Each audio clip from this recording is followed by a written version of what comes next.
One of the things that we wanted to do was focus more on our customer experience. We had to invest in that. Clopay, in the garage door space, we're the largest in the world currently. It's not just residential garage doors, it is also industrial doors. Just on the residential side, upwards of 100 trillion combinations that you can order a garage door for yourself.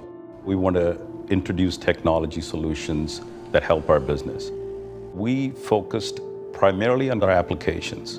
We have to price the door, we have to look at availability and provide a date that this order is going to be available, all within 30 seconds.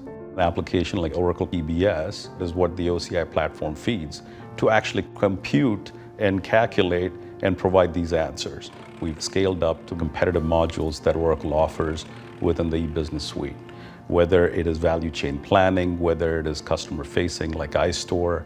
We took the iStore application to our dealers on mobile platforms. We partnered with the Oracle development team and identified ways to make that happen.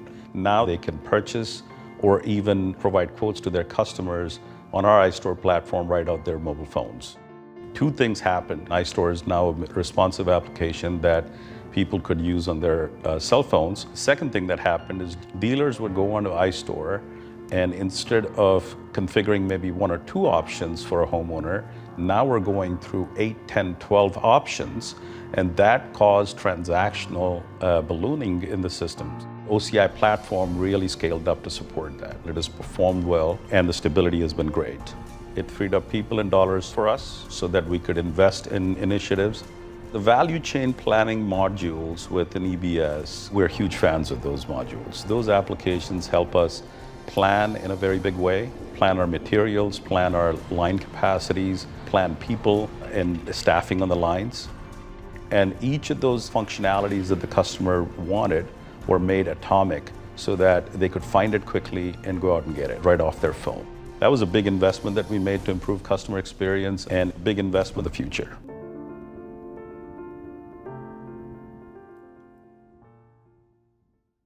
Hey, did you like what you learned? Make sure to check out this video or this link, and of course, subscribe now.